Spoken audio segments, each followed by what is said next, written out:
بسم اللہ الرحمن الرحیم۔ شروع اللہ کے نام سے جو بڑا مہربان اور نہایت رحم فرمانے والا ہے۔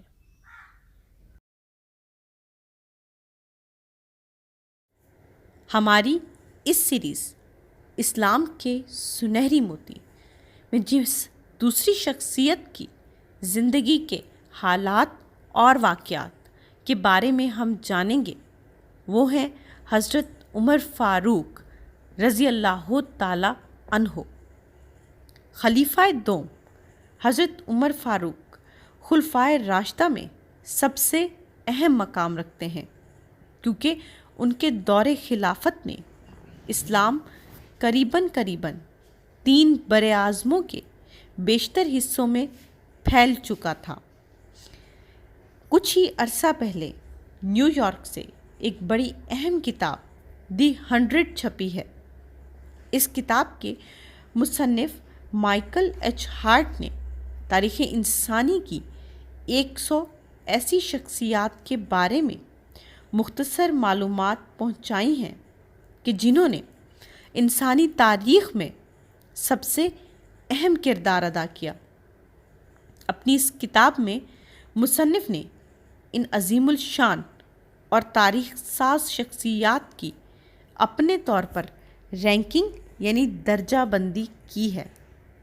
شخصیات کی اس رینکنگ میں سب سے پہلا نمبر پیغمبر اسلام حضرت محمد صلی اللہ علیہ وآلہ وسلم کی شخصیت کو دیا گیا ہے۔ اسلامی دنیا میں کچھ حوالوں سے یہ کتاب ایک طرح سے متنازع کتاب کا درجہ اختیار کر گئی ہے، لیکن مصنف نے اپنی اسی کتاب میں حضرت عمر بن الخطاب رضی اللہ تعالی عنہ کو تمام شخصیات میں قریباً وسط کے 51 نمبر پر رکھا ہے۔ قطع نظر اس کے کہ مصنف کی رینکنگ صحیح ہے یا نہیں، اس نے حضرت عمر فاروق رضی اللہ تعالی عنہ کے بارے میں جس رائے کا ایک غیر مسلم ہوتے ہوئے اظہار کیا ہے وہ کچھ یوں ہے۔ مغربی دنیا میں حضرت عمر فاروق رضی اللہ تعالی عنہ کی شخصیت اپنی عظمتوں اور فتوحات کے باوجود زیادہ متعارف نہیں ہے۔ اس لیے ممکن ہے کہ بعض لوگ حیران ہوں کہ میں نے انہیں رینکنگ میں شارلیمین اور جولیس سیزر سے پہلے لکھ کر فوقیت کیوں دی، لیکن اس حقیقت سے ہرگز انکار نہیں کیا جا سکتا کہ عرب دنیا نے حضرت عمر بن الخطاب کے دور خلافت میں جس قدر بڑی عظیم اور وسیع و عریض سلطنت اسلام قائم کی، جولیس سیزر اور شارلیمین کسی بھی طرح سے اس سطح اور معیار کو نہیں پہنچتے۔ یہ رینکنگ تو مائیکل ایچ ہارٹ کی ہے۔ اس نے حضرت عمر بن الخطاب رضی اللہ تعالی عنہ کو 51 نمبر پر رکھا ہے، لیکن تاریخ اسلام میں وہ نبی اکرم صلی اللہ علیہ وآلہ وسلم کے بعد دوسرے خلیفہ ہیں۔ ان کی خلافت راشدہ اسلام کی عظمت اور شان و شوکت کے عظیم الشان عہد پر محیط ہے۔ ان کی شخصیت گلستان اسلام کی بے مثل بہار ہے کہ جس کی نظیر و مثل تاریخ عالم میں نہیں ملتی۔ حضرت علی رضی اللہ تعالی عنہ اکثر حضرت عمر فاروق رضی اللہ تعالی عنہ کا ذکر کرتے ہوئے فرمایا کرتے تھے کہ وہ رشید الامر ہیں۔ اس کا مطلب یہ ہے کہ وہ ہر معاملے میں درست کار اور صحیح الرائے تھے، کسی کام میں بھٹکنے والے نہ تھے۔ ظہور اسلام سے قبل بیشتر عربوں کے خاندان قریش نے مختلف طرح کی ذمہ داریاں اور کام اپنے اپنے طور پر